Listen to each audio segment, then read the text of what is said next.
Oh, hello there.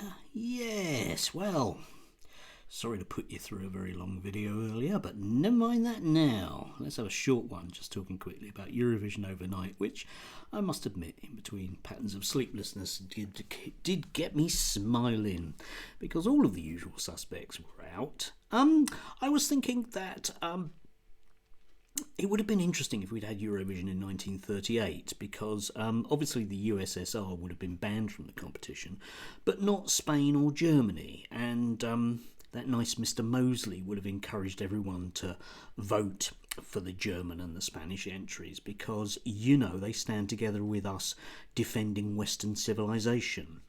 What's that? Human rights? Well, yeah, well, let's not worry about that for now, eh?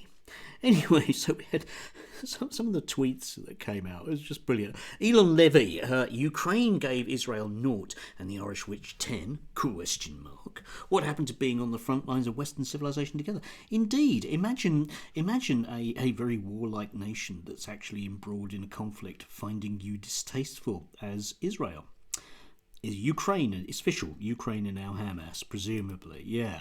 Ollie London was very busy last night because obviously he's a special friend of Israel. I wonder if he's been baptised yet. Anyway, he's a special friend of Israel, and so obviously he had to say, who's the better role model for children? Bambi Thug, self-described witch who promotes satanic sacrifice, blood rituals and moral depravity.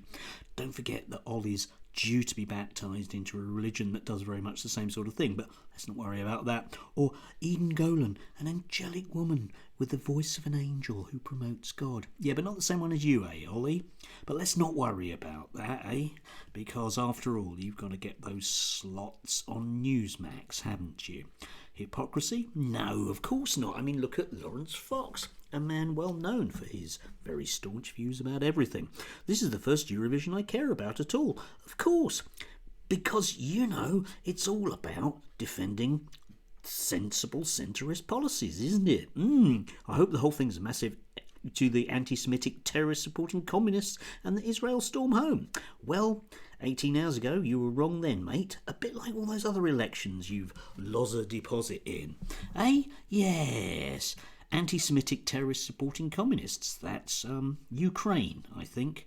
And, almost all the European countries that took part, but particularly the Dutch. Yeah.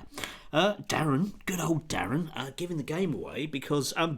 I just voted 20 times for Israel. Brilliant talent, brilliant song, brilliant ambassador for a brilliant nation. Yes, indeed. You would have thought that Darren would be rooting for the British entry, but apparently not. That's a bit odd, isn't it? It's a bit odd with these people with divided loyalties. But the thing I find amusing about this is Darren giving the game away, of course, because he's quite prepared to spend a lot of money to rig a vote. A bit like, you know, the people he always works for. Kel Surprise. Yeah, well done, Darren. I think I ought to set up a special hotline for these people where for merely £10 a throw they can vote for Israel to take part in the boat race. Yeah, it would be important, I think, that the British public get behind that one. Yes, and then you get these kind of clusters which just sum everything up.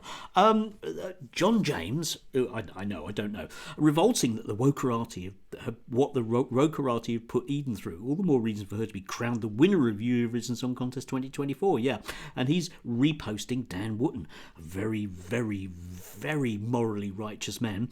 Israel's Eurovision entry breaks down in tears after a highly emotional performance tonight. Imagine being only 20 and having thousands of extremists targeting you simply for representing your country by singing. Yes, imagine being targeted by people that really dislike what you do. Yeah, Dan. And of course you get Graham Linehan reposting it. Imagine being targeted simply because you know you share loads of views that loads of people find odious. I mean, one might think that in a rational universe these people would change their minds, but they don't, of course, because they are absolutely right. And we know that Graham's right because Dan Wootton agrees with him. And we know that Dan Wootton must be right because, you know, Lawrence Fox agrees with him. And we know that Lawrence Fox must be right because, you know, Ollie London agrees with him. I mean, you know, what more can you get in terms of the high point of Western civilization, whilst the rest of us are just Hamas? Or are we communists? Or is it both? I think it's both. Anyway, do have a lovely Sunday. Yeah. roll on next year, probably.